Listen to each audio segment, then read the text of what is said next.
All right, let's read some of the stories here for this week. Dumb criminal story. Dear Billy Scarlet Scrotum Burr. I love it. Love the show. Love all you do. This is my dumb criminal story. I live in the Great White North and living in British Columbia. The drinking age is 19. Wait, what? I live in the Great White North and living in British Columbia. I'm so stupid. All I saw was Colombia, and I was thinking South America. Okay, British Columbia, Canada. Oh, Canada. What happened to the men's team? It's one of the provinces. Vancouver is in British Columbia, right? Okay. Anyway, the drinking age is 19, so my buddies and I figured we'd go to Alberta at 18 to party in downtown Calgary. I can tell you right now that's a mistake. Dude, Calgary is a drinking town. I would not go there. And they got like fucking, those are cattle people. You could get, I would think you could get seriously fucked up if you looked at the wrong cowboy. Like, I always looked at Alberta like this is Texas.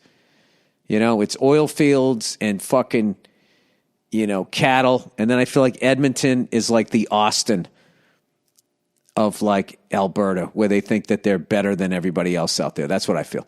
All right. Anyways, this dickhead comes up to us with a knife while we waited to get into the show we were going to. Buddy asked, I love when they say that. That's Canadian. Buddy asked me, what do you think of this? And flashed me the knife. I told him I'd give him $50 for it. Wow. Look at you fucking just coming up with a Steven Seagal line. Oh, I thought he was pulling the knife on you. I thought the guy pulled a knife on you. Like, what do you think of this? And you say, I'll give you $50 for it. No, I'm mugging you. All right. Buddy gives me the knife. I throw it in the trash, beat the fucking wheels off him, and took back my money. Wait a minute. This really happened? Well, there goes my theory on Calgary. One of my favorite stories to tell. Anyway, hope you found it as funny as I did. Have a great day and go fuck yourself. Okay, I when he said, what do you think of this? Was he trying to mug you? Buddy asked me, what do you think of this? And flashed me the knife. I told him I'd give him $50 for it. Buddy gives me the knife. I throw it in the trash, beat the fucking wheels off him, and took back my money. You definitely don't live in Vancouver. I didn't get that vibe in Vancouver, but are you north of the city? All right, the moral of the story is don't pull a knife on anybody in fucking Canada. Lunatics. Everybody thinks they're fucking nice up there. Look at the sport they created and know that fighting is legal. Oh, they're so nice and polite.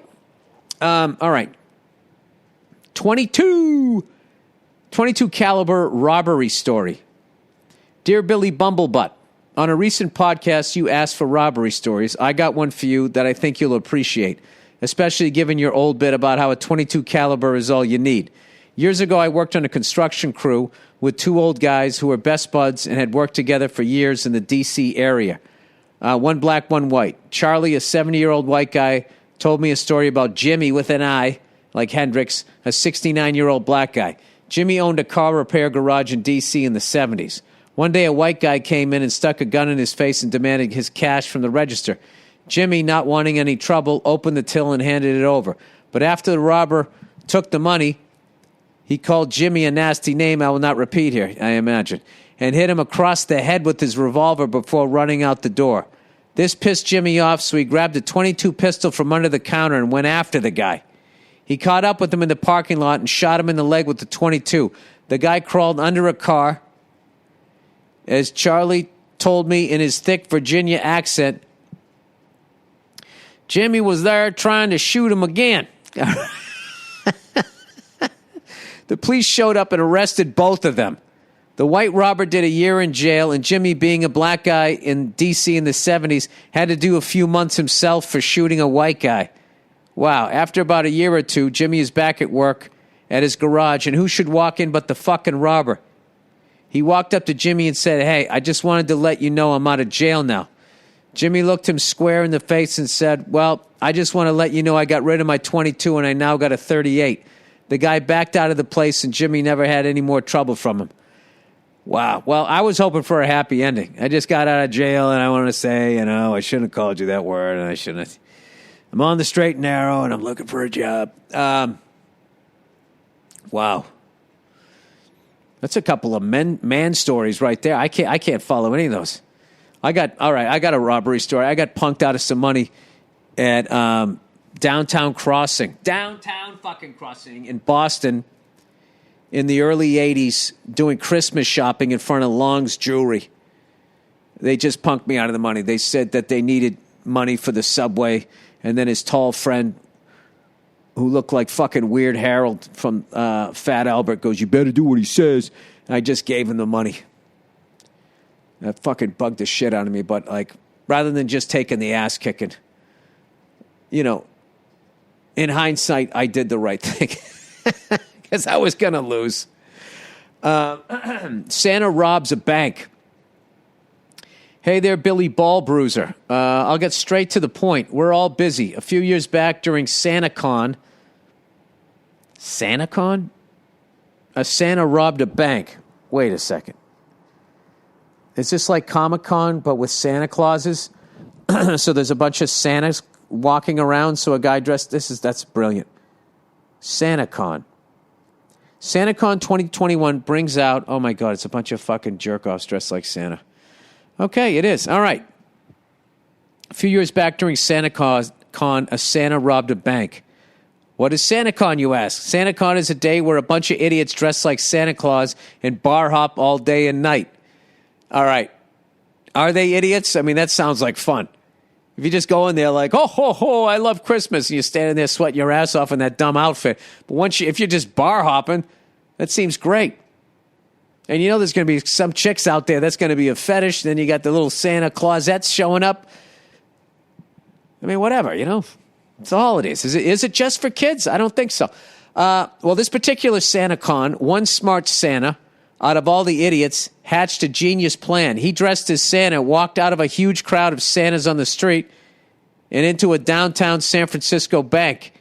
He pulled his beard slightly down and waited in line. When he got to the teller, he handed her a note that said he was armed and to empty the drawer. He grabbed a few stacks of cash, put it in his Santa bag, and walked back out on the street as to instantly blend in with thousands of other Santas. Fucking genius. They never got him. You can Google this story even with your remedial Googling skills. Hey, man, come on. All right, open the link. Santa, this is in the LA Times.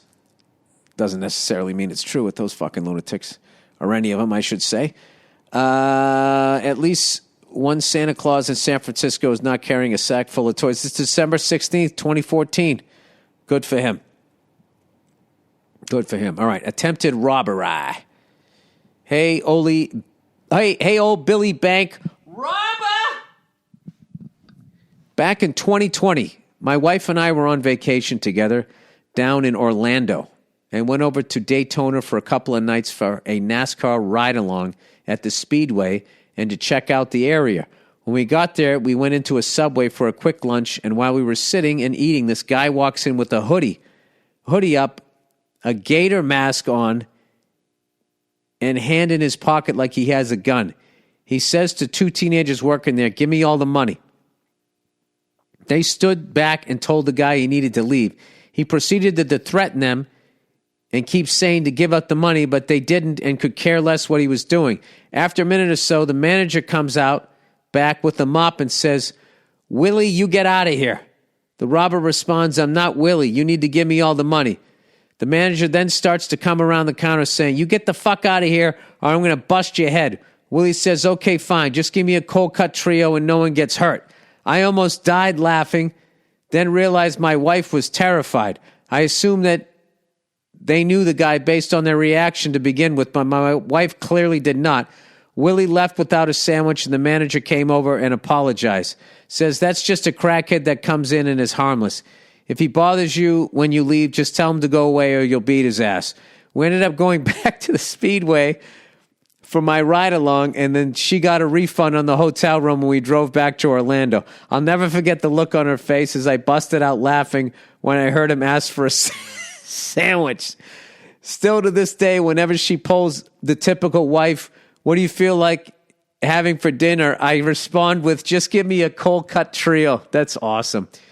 Big fan, love the podcast. My 6-year-old son and I have watched every Mandalorian episode multiple times, and you are great in it. Well, thank you so much. And thank you to everybody over at The Mandalorian that writes The Mandalorian, because without them, I'm just a guy in a space outfit.